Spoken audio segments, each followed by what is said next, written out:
उनका mental level ही balance नहीं है, उनका मेंटल एबिलिटी टेस्ट दोबारा होना चाहिए, उनका मेंटल एबिलिटी टेस्ट दोबारा होना चाहिए। बिकॉज आपने मेरे सवाल का जवाब नहीं दिया। Because it is not about Shah Faisal as an individual, it is not about Shah Faisal as an individual. उनको आइडियल माना गया कि सियासत कर रहे हैं, तो एक नौखेज बच्चे से ये तवक्का रखना कि वो इतने बड़े बच्चा, आप एक आईएएस, इसका जवाब तो दें। जुनैद, आप एक आईएएस को बच्चा मानते हैं? आप क्या बात करते हैं जुनैद? ठीक है वो 40 नहीं हुआ, सियासत में तो बच्चा ही था ना, 6-7 महीने की सियासत, कोई सियासत नहीं। You can not give benefit. लेकिन फारूक साहब को दे सकते हैं, सजाद अकबर साहब को दे सकते हैं, मसूदी साहब को दे सकते हैं। नहीं, we are not, see issue is not about doctor Farooq Abdullah, issue is not, आपका भी है, जो मुझे सूट ना करे वो मुझे बोलो मत। जब तेरी बारी आएगी तो बताएंगे कि मेरे दिल में क्या है। तो जब ये आप देखें, वाह, फारूक अब्दुल्ला की बारी आए तो क्या कहते हैं, उस वक्त आसमान की बातें, और शाह फैसल की बारी आए तो आप कहते हैं कि जनाब आपने 6 महीनों के अंदर अंदर हमारे साथ दगा कर दी। पूर्व आईएएस ऑफिसर और जम्मू कश्मीर पीपल्स मूवमेंट के एक समय के नेता शाह फैसल, उन्होंने ये फैसला किया कि मैं सियासत में आऊँगा, थोड़ी देर सियासत में रहे, उसके बाद गिरफ्तार हुए, गिरफ्तार होने के बाद अब वो सिविल सर्विसेज में वापस आने वाले हैं, और जो मेरी इतलात हैं उसके मुताबिक अगले कुछ ही दिनों में उनको मरकज़ी सरकार में पोस्टिंग में मिलने जा रही है। लेकिन उनके इस फैसले के फ़ौरन बाद सोशल मीडिया के ऊपर एक हंगामा शुरू हो गया है। बहुत सारे लोग उनसे डोनेशन का हिसाब किताब मांगने लगे हैं, बहुत सारे लोग उनको मॉरल टर्पिट्यूड और बहुत सारी और बातें उनको बताने लगे हैं, और ये कहने लगे हैं उनको कि आपने ये जो फ़ैसला लिया है ये फ़ैसला सही फ़ैसला नहीं है, आपने जम्मू कश्मीर पीपल्स मूवमेंट बनाकर नौजवानों को उम्मीद और आस दी और उसके बाद आप भाग खड़े हो गए। ये सारी बातें लोग कर रहे हैं, लेकिन क्या एक इंडिविजुअल को, एक शख्स को फैसला लेने का हक नहीं है? इसी पर बात करने के लिए मेरे साथ हैं कांग्रेस की प्रवक्ता और एक बेहतरीन वकील एडवोकेट दीपिका सिंह रजावत। दीपिका जी, सबसे पहले मुझे ये बताइएगा कि आपको ट्विटर के ऊपर मैं देख रहा हूँ, आपके बड़े तीखे वाण जो हैं वो आप चला रही हैं, और यूँ लग रहा है कि आपको सबसे ज़्यादा परेशानी है शाह फैसल के सर्विस दोबारा ज्वाइन करने से। मुझे परेशानी क्यों ना हो जुनैद, मैं भी तो उन्हीं लोगों में से हूँ जिनके साथ उन्होंने वादे किए थे, मुझे तो परेशानी होनी चाहिए। दूसरा, आपने बोला कि यू स्टार्टेड विद इंडिविजुअलिटी। एक लीडर, मुझे लगता है इंडिविजुअल कभी रहता ही नहीं है, जब वो पब्लिक में आता है वो लीडर बन जाता है, उसकी ज़िंदगी वो पब्लिक में आ जाती है, वो लोगों को जीता है, राइट, लोगों की उम्मीद होता है। तो मुझे लगता है एक लीडर की इंडिविजुअलिटी कम, एक पब्लिक लाइफ और उसका पब्लिक में क्या उसका एक योगदान रहता है, ज़रा देखा जाता है। आपने मुझे बोला, मुझे लगता है कि आपको ज़्यादा तकलीफ़ हुई है शाह फैसल साहब के दोबारा से रिज्यूम करने से। तकलीफ़ नहीं है Junaid, it is you see betrayal. मैं इसको क्रिमिनल भी बोलूँगी, मैं इसको ब्रूटल भी बोलूँगी, मैं इसको बिट्रेयल भी बोलूँगी। जुनैद, मैं काफ़ी लोगों के साथ इस इशू पे बात कर रही हूँ, आप बहुत संजीदा से हैं और मुझे लगता है कि you'll agree with me on this point। Shah Faisal साहब एक आईएएस होकर, एक टॉपर होकर अपनी नौकरी को छोड़ते हैं। This is the seriousness of the step that he took. 1 second, फिर लोगों में आते हैं, बोलते हैं जी कुछ गलत हो रहा है, राइट, मैं इस गलत को ठीक करने की कोशिश करूँगा। लोग उस संजीदा आदमी की बात को मानते हैं, उस पर उसको अपना सपोर्ट जो है वो एक्सटेंड करते हैं, राइट, एंड देन लोगों को लगता है कि नहीं, he has been the topper, he has been the IAS. इससे बढ़कर नेता कौन, इससे समझदार नेता कौन, जिसने हमारे लिए अपनी नौकरी दाव पे लगा दी, अपनी पूरी एक स्क्वायर ज़िंदगी दाव पे लगा ली, अपने बच्चों का पूरा फ्यूचर दाव पे लगा लिया। बिकॉज हर एक चाहता है ना सरकारी मुलाजिम बनना। अब अगर उस लेवल का सरकारी मुलाजिम जिसकी पूरी ज़िंदगी जो प्रोटेक्टेड है, स्क्वायर्ड है बच्चों की, मैं तो बोलती हूँ ऐसे ऑफिसर्स की पुश्तें प्रोटेक्टेड होती हैं, राइट। तो अगर आप एक स्टेप लेते हो, आप अपनी सरकारी नौकरी छोड़ते हो, अपना रिजिग्नेशन सबमिट करते हो, लोगों के पास आते हो, वादे करते हो, इनकलाब की बात करते हो, रेवोल्यूशन की बात करते हो, एम्पावरमेंट की बात करते हो, चेंज की बात करते हो, and then you garner support on that point, right. आप लोग आ जाते हैं, लोग बोलते हैं नहीं हमारा लीडर आ गया, राइट। और फिर आप क्या करते हैं, वादे करते हैं, राइट, गार्नर करते हैं सपोर्ट, ठीक है, फिर ऑल ऑफ सडन कुछ ऐसा, फिर आप अरेस्ट भी होते हैं, राइट। और आप अच्छे लीडर और संजीदा लीडर हमारे सामने बन के आते हैं। मुझे भी उम्मीदें थी, जब मैं पॉलिटिक्स में नहीं थी मुझे भी लगता था he can be an option, right. फिर जब आता है आप अरेस्ट होते हैं, फिर आप गायब हो जाते हैं, ऑल ऑफ सडन आपके ट्विटर पे आपका बायो चेंज हो जाता है, आप रिज़ाइन सबमिट करते हैं।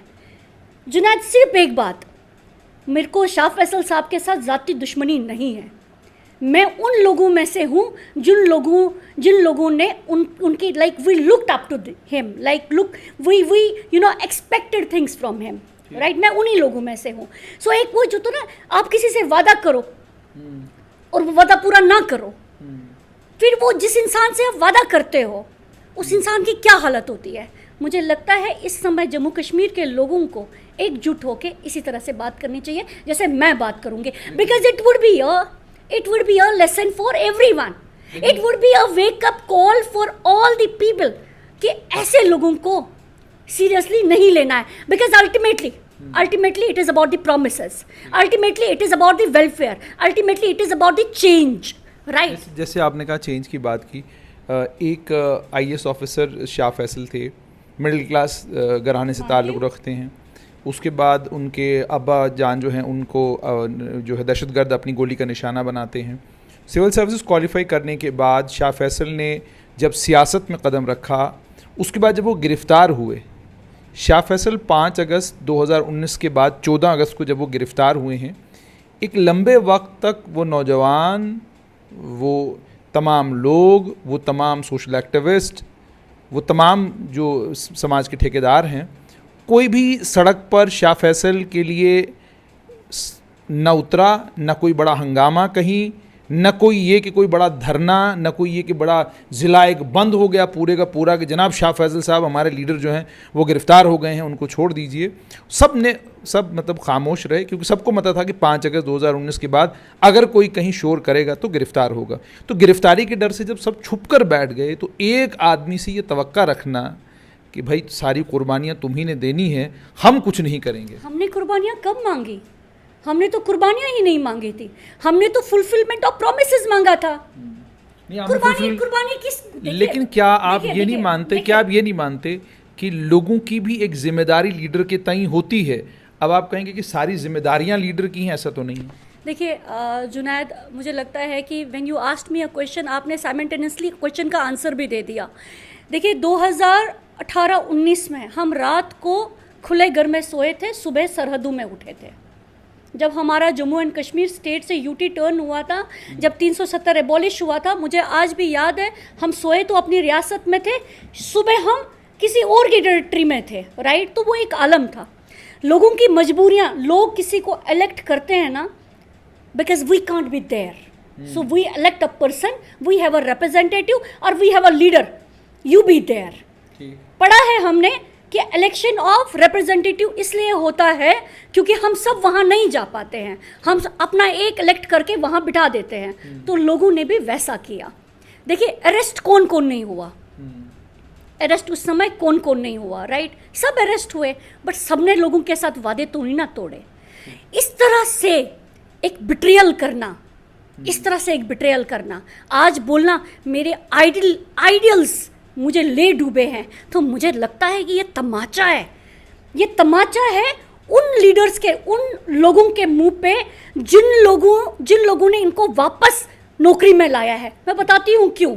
जब आप एक आईएएस की सिलेक्शन करते हैं ना जुनैद, हर एक का सपना होता है आईएएस बनना, पर वहाँ तक कोई पहुँच ही नहीं पाता, उसको कोई क्वालिफाई ही नहीं कर पाता, उतनी कॉम्पिटेंसी नहीं दिखा पाता। आज एक आईएएस जो नौकरी में था, टॉपर था, I think he is from my district only, शायद कुपवाड़ा को बिलोंग करते हैं, मैं उसी डिस्ट्रिक्ट को बिलोंग करती हूँ, तभी ज़्यादा जख्मी हूँ, राइट। अगर एक आईएएस बाद में नौकरी छोड़ता है, ये तमाशा करता है और बाद में बोलता है मेरे आइडियल्स मुझे ले डूबे, दैट मीन्स उनका मेंटल लेवल ही बैलेंस नहीं है। सुनिए जुनैद, उनका मेंटल लेवल ही बैलेंस नहीं है, उनका मेंटल एबिलिटी टेस्ट दोबारा होना चाहिए, उनका मेंटल एबिलिटी टेस्ट दोबारा होना चाहिए बिकॉज आपने मेरे सवाल का जवाब नहीं दिया। Because it is not about Shah Faisal as an individual, it is not about Shah Faisal as an individual. उनको आइडियल माना गया। नहीं, आई एग्री विद यू, लेकिन मेरे सवाल का आप घुमा रहे हैं, मेरे सवाल का जवाब नहीं दे रहे हैं। मैंने आपको सवाल सीधा पूछा कि एक लीडर की जिम्मेदारी अपने लोगों के तई, क्या लोगों की जिम्मेदारी अपने लीडर के तई कुछ नहीं थी? देखिए लीडर की जिम्मेवारी ज्यादा होती है अपने लोगों के लिए, यानी लोग मस्त रहे घर के अंदर। आप मुझे एक चीज बताएं, आपने आंसर खुद दे दिया था अपने क्वेश्चन का कि 2019 के बाद आलम यह था कि जो भी घर से निकलता था उसको अरेस्ट कर लेते थे। आज आप वो स्टोरीज चलवाइए, आज की डेट में भी कश्मीर के बच्चे मिसिंग है। Do a story on that, where are those kids और वेयर आर दोज बॉयज जिनको उठा दिया गया, कहाँ है वो बच्चे? पूछो, राइट? सो आलम यह था कि कोई भी बोले उसका मुंह बंद कर दो। आज की डेट में भी आलम यह है कि इसका मुंह बंद कर दो। इसको आज की डेट में आलम यह है कि जो जर्नलिस्ट कश्मीर में मुंह खोलता है उस पर यूएपीए स्लैप किया जाता है। लीडर की जिम्मेवारी ज़्यादा, and I am on my point because I am also in politics now. I feel मेरी जिम्मेवारी मेरी जनता के लिए, मेरे लोगों के लिए उनसे बहुत ज़्यादा है। जैसे आपने कहा कि आपकी जिम्मेदारी है, you cannot change colors. You cannot change colors. No, I am generalize करके बोल रही हूँ, आप कलर्स को नहीं चेंज कर सकते। लेकिन दीपिका जी अब मुझे सवाल करने दें। सवाल सुनो ना, मैंने when I tweeted, to be very honest, when I tweeted, you know, he said, live my life and then judge me. What was that? What was that? Live your life. आप दीपिका सिंह रजावत जो आपके सामने रूबरू है, सुनिए ना, रूबरू है, मुझे पूछिए 2018 के बाद मैंने क्या झेला है? Ask me. I would ask you, लेकिन फिलहाल मेरा सवाल सुने। 2019 में ही सियासत की शुरुआत शाह फैसल ने की थी, फरवरी के महीने में, और अगस्त के महीने में ये सिलसिला हो गया। मैं बड़ा हैरान हूँ कि दीपिका सिंह रजावत हर बात पे ट्वीट करती हैं, लेकिन दीपिका सिंह रजावत ने कभी doctor Farooq Abdullah, justice retired Hasnain Masoodi, Mohammad Akbar Lone, इन तीन से ये सवाल नहीं किया कि आप तो सुबह से लेकर शाम तक 370 की कस्में खाते हैं और ये कहते हैं कि जनाब हमारा जीना मरना 370 के साथ। तो जिस वक्त ये 370 को लेकर इतना बड़ा फैसला मरकज़ ने लिया, आप लोगों में से किसी ने अभी तक इस्तीफ़ा नहीं दिया, आज भी आप इस्तीफ़ा देने के लिए तैयार नहीं हैं। और दूसरा, पहले आपने कहा कि हम डीडीसी के इंतखाबात नहीं लड़ेंगे, बाद में आप डीडीसी में भी उतर गए, ये भी हम लड़ लेंगे, सब कुछ हम लड़ लेंगे, और आज आपको स्टेटहुड का कोई वादा नहीं है कि स्टेटहुड आपको वापस मिलेगी, लेकिन तब भी आप तैयार हैं कि जनाब इंतखाबात करवाइए, हम लड़ने के लिए तैयार हैं। जब इतने बड़े बड़े कॉम्प्रोमाइज़ वो सियासतदान कर रहे हैं जो 70 साल से जम्मू कश्मीर की सियासत कर रहे हैं, तो एक नौखेज़ बच्चे से ये तवक्का रखना कि वो इतने बड़े बच्चा, आप एक आईएएस, इसका जवाब तो दें। जुनैद, आप एक आईएएस को बच्चा मानते हैं? आप क्या बात करते हैं जुनैद? ठीक है, वो 40 नहीं हुआ, सियासत में तो बच्चा ही था ना, 6-7 महीने की सियासत, कोई सियासत नहीं होती। नहीं जुनैद, आप उनको बच्चा नहीं। मोहम्मद अकबर लोन, डॉक्टर फारूक अब्दुल्ला और जस्टिस रिटायर्ड हसनैन मसूदी को लेकर आप खामोश क्यों हैं? आपके अलायंस पार्टनर, इसलिए आपको डर लगता है बोलने से, और आपको लगता है कि उनको इस्तीफा दे देना चाहिए था। एक बड़ा मैसेज जो है इंटरनेशनल कम्युनिटी में चला जाता, जब उन्होंने ये तय किया कि हमको गवर्नमेंट ऑफ इंडिया को एम्बेरस नहीं करना। I think if I am not wrong, you can correct me, अगर मेरे को पूरा याद है तो the honourable supreme court of India is seized up with the petitions with regard to article 370। So article 370 को लेकर मैं कुछ नहीं बोलूंगी because it would be, it is subjective before the तीन नेताओं को लेकर तो कह सकती हैं। इन तीन नेताओं की जब कहते हैं ना, अभी तुझको क्या बता दे आसमां, जब तेरी बारी आएगी तो बताएंगे कि मेरे दिल में क्या है। तो जब ये आप देखें, वाह, फारूक अब्दुल्ला की बारी आए तो क्या कहते हैं, उस वक्त आसमान की बातें, और शाह फैसल की बारी आए तो आप कहते हैं कि जनाब आपने 6 महीनों के अंदर अंदर हमारे साथ दगा कर दी। जुनैद, देखिए मसला पता क्या है? मसला ये है कि यू आर ट्राइंग टू क्या कहते हैं उसको, मिक्स करना चीज़ों को अंग्रेजी में, अब मिक्स करना चीज़ों को नहीं। आप देखिए, एक तो आप शाह फैसल साहब को बच्चा नहीं बुला सकते, दूसरा आप उनको सियासत में तो 6 महीने में बच्चा ही हो, दूसरा आप उनको बेनिफिट ऑफ डाउट नहीं दे सकते। You cannot give benefit. लेकिन फारूक साहब को दे सकते हैं, सजाद अकबर साहब को दे सकते हैं, मसूदी साहब को दे सकते हैं। नहीं, we are not, see, issue is not about Dr. Farooq Abdullah, issue is not, आपका भी है, जो मुझे सूट ना करे वो मुझे बोलो मत, जो मुझे सूट करे वही मुझे सुनाओ। मतलब देखिए, it is not about Dr. Farooq Abdullah, it is not about Umar Abdullah, or it is not about any other politician. We are talking about Shah Faisal, right? We are talking about his decision of resuming his services. Now the point is, only one point is कि मुझे लगता है आपने देखा होगा कि कितने लोग जो हैं जब आपसे एक्सपेक्ट करते हैं आप उनके सामने सीरियस साउंड करते हैं, फिर जब आप उन सब लोगों को छोड़ के चले जाते हो. जुनैद, मुझे लगता है you also should question. As a journalist, you should question. Why? Instead of asking these questions to me, मेरे से ये questions करने के बदले आप पूछे ना उनको क्यों. क्या आपके फैसले इतने कमज़ोर थे? क्या आप एज अ पॉलिटिशियन खड़े ना हो पाए? क्या आपके फैसले इतने कमज़ोर थे, या आपके इरादों में दम नहीं था, राइट? या फिर वो सब वादे झूठे थे, या फिर आप किसी एक्सपेरिमेंटल लैब में कोई केमिकल की रिएक्शन देखना चाह रहे थे, और या फिर आप किसी की ऑर्डर की इम्प्लीमेंटेशन कर रहे थे. These are very important things. Ultimately, it is about the people of Jammu and Kashmir. Ultimately, it is about the state of Jammu and Kashmir. ये एक जगह जिस जगह का कोई माई बाप नहीं है, ये एक जगह जो पिछले कितने सालों से सफ़र कर रही है. जाए देखें कश्मीर, आज भी हर घर रोता हुआ दिखता है. जुनैद, मेरा दिल करता है कि मैं हर घर को रंग कर दूं. मेरा दिल करता है, यकीन माने, मैं भी कश्मीरी पंडित हूँ, मैंने भी चोट खाई है, बट मैं वो सब कुछ बुला के मेरा दिल करता है सारी सड़कें धो दूँ, सारे घरों का रंग करूँ. I want to see happiness there, but why this happiness will never come. Happiness, development will never come अगर ऐसे ही नेता आते रहे, अपने इंटरेस्ट को सेटिस्फाई करते रहे, या फिर अपने जो मोटिव्स है उनको सेटिस्फाई करते रहे और फिर लोगों को छोड़ते गए. डेवलपमेंट और वेलफेयर कभी नहीं होगा. अब मुझे ये बताइएगा कि डॉक्टर फारूक अब्दुल्ला, हसनैन मसूदी, नहीं मैं सवाल कर रहा हूँ ना, मोहम्मद अकबर लोन, तीनों इलेक्टेड हैं और लंबे वक्त से जम्मू कश्मीर में सियासत कर रहे हैं. तीनों इलेक्टेड हैं, जाहिर सी बात है तवक्कात जम्मू कश्मीर के लोगों की तवक्कात उनसे भी यही रही होंगी. जिन लोगों को 370 के जाने के बाद दुख हुआ, अफसोस हुआ, मलाल हुआ, उन लोगों की तवक्का यही होगी डॉक्टर फारूक साहब इस्तीफ़ा देंगे. इंटरनेशनल खबर बनती कि देखिए जनाब इलेक्टेड 3 MP जम्मू कश्मीर से जो इस्तीफ़ा देंगे. इस्तीफ़ा नहीं देते, आप खामोश. उसके बाद आगे और बढ़ते हैं. 370 की पिटीशन 2019 में सुप्रीम कोर्ट में लगाई जाती है, और उस पिटीशन की अर्ली हियरिंग के लिए इन सियासतदानों में से, इन सियासी रहनुमाओं में से, इन सियासी पार्टियों में से कोई भी पार्टी अर्ली हियरिंग की पिटीशन डालने के लिए तैयार नहीं हुई तब तक, जब तक स्ट्रेट लाइन ने मोहम्मद यूसुफ तारगामी को और कुछ और लीडरों को ये सवाल नहीं पूछा कि जनाब आप तो बड़े 370 के खैर खा बनते, अर्ली हियरिंग किया, पिटीशन क्यों नहीं डालते. इनसे आप नाराज नहीं, इनसे आपको गिला शिकवा नहीं, सारा गिला शिकवा शाह फैसल से. सुने जुनैद, पॉइंट है, सवाल का जवाब देना.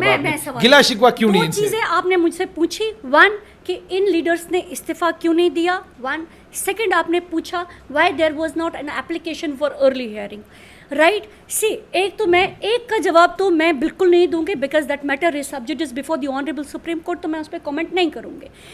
देखिए, lawyers are there who are appointed by the petitioners. So मुझे लगता है ज़्यादा काम वकीलों का होता है to suggest and do these things in the courts, right. Second, आपने मुझे बोला कि इन लीडर्स, फर्स्ट आपने मुझे बोला कि इन लीडर्स ने इस्तीफा क्यों नहीं दिया. मुझे लगता है कि अगर इस्तीफा दिया होता तो वहाँ बोलने के लायक नहीं रहते. आज की डेट में पार्लियामेंट में तो है ना. क्या बोला? आज की डेट में पार्लियामेंट है ना. बोलते क्या है वहाँ? हमारे रिप्रेजेंटेटिव्स तो है ना. बोलते क्या है वहाँ? जम्मू कश्मीर के रिप्रेजेंटेटिव्स एटलीस्ट पार्लियामेंट में तो है ना. पार्लियामेंट में बोलते क्या है? भगोड़े तो नहीं है ना, बुजदिल तो नहीं है ना, कमजोर तो नहीं है ना, अपने इरादों से बुलंद तो नहीं है ना. अपने इरादों से बुलंद है. यहाँ पर आप वकालत का पूरा इस्तेमाल कर रही हैं. मामला ये आप भी जानती हैं, मैं भी जानता हूं. अगर डॉक्टर फारूक अब्दुल्ला और ये बाकी सियासतदान उसको इस्तीफा देते, ये एक इंटरनेशनल खबर बनती और ये मसला. आप मुझे बताइए, उनके पार्लियामेंट में रहने से जम्मू कश्मीर, जी जुनैद, उनके पार्लियामेंट से निकल के आपको क्या मिलता? मुझे कुछ नहीं मैंने मिलता. कहा आप शाह फैसल से नाराज हैं, तो इनसे नाराज क्यों नहीं? शाह फैसल को तो now I don't consider him now. मुझे अब तो उनको कंसीडर ही नहीं करना है. राइट। अब हम अगर दूसरे लीडर्स की बात कर रहे हैं तो मुझे ऐसा लगता है they have shown the guts to be there in the parliament and I salute them for that. I salute them for that because that was the only way to be the elected representatives. अच्छा, मुझे एक चीज और बताइएगा. Second article 370 supreme court में pending है. Judiciary में आज भी दम है और जुडिशरी उस पर एक फैसला देगा if we have the merits, right. Shah Faisal ने लोगों को धोखा दिया, मैं इस बात को तहे दिल से मानती हूँ और मुझे लगता है आज की डेट में जम्मू कश्मीर का हर इंसान इस चीज़ को मानता है और ये एक वेकअप कॉल है जम्मू कश्मीर के लोगों के लिए. और ये एक it is not only a wake up call Junaid, ये एक क्वेश्चन है सबके लिए. आप सैलरी लेते हैं हमारे टैक्स से, राइट. आज जब आप रीइंस्टेट हुए हैं तो आप बाकी का भी खाता मांगेंगे. तो दीपिका सिंह रजावत का टैक्स, जुनैद हाशमी का टैक्स, फलां का टैक्स, और जो वो बेचारा सरकारी मुलाजिम होता है जिसके 2 बच्चे हैं जिसको फीस देनी है वो भी टैक्स, उन सब के टैक्स से जाएंगी इनकी सैलरियां. Matter is such sensitive. आप ग्रेविटी अंडरस्टैंड कीजिए, सीरियसनेस अंडरस्टैंड कीजिए. ऐसा इंसान जो कि हमारे टैक्स पे जी रहा है, हमारे टैक्स की सैलरी लेगा, क्या वो आज की डेट में वहाँ पर उस कुर्सी के लायक है या नहीं. और एक IAS की कुर्सी भगवान की कुर्सी होती है, उस पर ऐसा कमज़ोर इंसान शोभा नहीं देता. जैसे आपने कहा कि कमज़ोर इंसान वहाँ पर शोभा नहीं देता, अगर हम पिछले 4 साल की वो कहते हैं ना क्रोनोलॉजी देखें तो 4 साल की क्रोनोलॉजी में 2 चीज़ें तो साफ तौर पर नज़र आती हैं कि जिन सियासतदानों ने 370 को बचाने की और 370 को लेकर जान कुर्बान करने की कस्में खाई थी और कहा था कि अगर यहाँ पर 370 हट गया तो तिरंगा उठाने वाला कोई जम्मू कश्मीर आपको में नहीं मिलेगा. मेरा सवाल अब आपसे बिल्कुल सीधा है कि जिन सियासतदानों से तवक्कात वाबस्ता थी, जिनको वोट दिया, जिनको इलेक्ट किया, जिनको हम लोगों ने कुर्सी पर बिठाया, जो मसनद पर बैठे, कभी चीफ मिनिस्टर बन के, कभी MOS बन के, कभी एक्सटर्नल अफेयर्स मिनिस्ट्री में थे, BJP में भी थे, कांग्रेस में भी थे, सारे वक्तों में थे, वो सब चूंकि इस वक्त आपके अलायंस पार्टनर हैं, इसलिए कांग्रेस वाले कोशिश करते हैं कि जनाब मैं उनको सल्यूट करती हूँ. जो आपका अलायंस पार्टनर नहीं, जो आपका हिमायती नहीं, उसके आप मुखालिफ. अगर आप भूल गए मेरे इंटरव्यू के जो मैंने स्टार्टिंग में ही बोला, I have been the big fan of Shah Faisal sahab. क्या बात है, मैंने शुरू में बोला I was not the political person at that time. यकीन मानिए आपकी मैग्नानिमिटी जो है वो बाकी लीडर्स के मामले में बड़ी मैग्नानिमस है आप, लेकिन शाह फैसल को लेकर आप कहती है कि नहीं मुझे क्रिटिसाइज करना है. कैसे किया आपने ये फैसला कि मुझे सियासत छोड़कर जो है वापस नौकरी करनी है? सुनिए मेरी बात, देखिए जब वो सब लोग जैसे ही मैटर सुप्रीम कोर्ट में आ गया, obviously it is expected from every person to be silent about it. अगर हम सुप्रीम कोर्ट गए हैं, कोर्ट में गए हैं, तो कोर्ट को डिसाइड करने दो. आप बाहर उसके बारे में कुछ नहीं कर सकते. अर्ली हियरिंग के लिए पूछ सकते हैं कि आपने अर्ली हियरिंग के लिए पिटीशन क्यों नहीं लगाई, आप 4 साल तक खामोश क्यों थे. और मान लीजिए दीपिका जी कल एक कोई किताब लिख देता है और उस किताब में ये पता चलता है कि जनाब जब मरकज़ ने ये तय किया था कि हमको 370 हटाना है, क्योंकि एक चीज़ लाल कृष्ण आडवाणी ने किताब लिखी तो उनकी किताब से हमको ये पता चला कि 2002 के दंगों के बाद लाल कृष्ण आडवाणी ने और अटल बिहारी वाजपेयी ने डॉक्टर फारूक अब्दुल्ला को ये कहा था कि फारूक साहब आप एक काम कीजिए, हमारा साथ छोड़ दीजिए, इन दंगों के बाद आपके लिए हमारे साथ चलना ठीक नहीं होगा, इसका नुकसान आपको वादी कश्मीर में होगा. मान लीजिए कल कोई और किताब आ गई, लिख दी अमित शाह ने या किसी और ने किताब लिख दी और उसमें यह आ गया कि जनाब हमने तो डॉक्टर साहब को और उमर साहब को फलां तारीख को फलां दिन ये सारा कुछ बता दिया कि था कि हम क्या करने वाले थे एंड देवर इन एग्रीमेंट. तो उस वक्त दीपिका सिंह रजावत से जब हम सवाल पूछने आएंगे तो आपको ज़्यादा बिटरनेस किसको लेकर होगी, शाह फैसल को लेकर या इन लीडरान को लेकर? अमित शाह खुद लिखेंगे या किसी से लिखवाएंगे? चले वो लिखें, जो लिखवाएं, मुझे उससे मतलब नहीं. मैं ये कह रहा हूँ जब किताबें आती हैं तो पता कुछ और चलता है. सुने चले वो तो अभी जब किताब आएगी तो देखेंगे, उस समय हमारा क्या थॉट प्रोसेस होगा, क्या हमारा डिसीजन होगा. Now at this time the point is कि शाह फैसल चर्चा है, शाह फैसल मुद्दा है. तो मुझे फिर से देखिए once I say something I remain strict to it, because जब मैं कुछ कहती हूँ तो मैं पूरे अपने होशो आवाज़ में कहती हूँ, पूरे अपनी एक समझ और सोच से कहती हूँ. When I said he has been the coward, he has broken the promises. Jammu Kashmir का कोई सियासतदान कावर्ड नहीं है. नहीं, आप उनकी बात छोड़ें, वो जब उनके पर बात आएगी तब हम उनके बारे में सवाल पूछ रहे हैं ना, बात करेंगे. पक्का बात किसी करेंगे। और कवर्ड का नाम ले चुन लीजिए, के बात किसी करेंगे। और कवर्ड का नाम ले चुन के- लीजिए। चुन के बात करेंगे, चुन के बात करेंगे। जब मुद्दा आएगा चुन के बात करेंगे, बिकॉज दीपिका सिंह राजावत का वो सब लोग दुश्मन है जो लोगों के दुश्मन है। मज़ा आएगा बात करने के लिए। हाल में चर्चा और मुद्दा शाह फैसल है, और मुझे ऐसा लगता है कि ऐसे लोग समाज के दुश्मन हैं, ऐसे लोग डेवलपमेंट के दुश्मन हैं, ऐसे लोग वेलफेयर के दुश्मन हैं, ऐसे लोग बच्चों के दुश्मन हैं, ऐसे लोग सपने तोड़ते हैं। Please understand the gravity, please understand the seriousness. क्या आप मुझे बोलते हैं कि soon he will be given an important position, assignment, तो एक वो इंसान जिसको लगता है कि उसके आइडल्स, मेरे आइडल्स तो मेरे लिए गीता और कुरान है।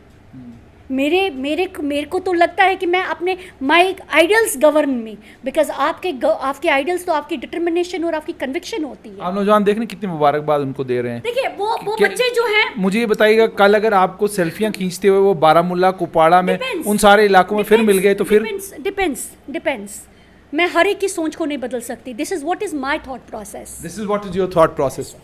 बहुत बहुत शुक्रिया। तो ये थी दीपिका सिंह राजावत, यानी अपने कहे पर बिल्कुल अड़ी हुई हैं। साफ तौर पर ये कह रही हैं कि शाह फैसल ने जो किया वो जम्मू कश्मीर के नौजवानों के साथ ज्यादती है। आपने ख्वाब तोड़े हैं बहुत सारे नौजवानों के जिन्हें आपसे उम्मीद और तवक्का थी, लेकिन खामोश रहीं इस बात पर और टाल दिया इस बात को कि doctor Farooq Abdullah, doctor justice Hasnain Masoodi, Mohammad Akbar Lone, ये तीनों लीडर 5 अगस्त 2019 के बाद इस्तीफा नहीं देते।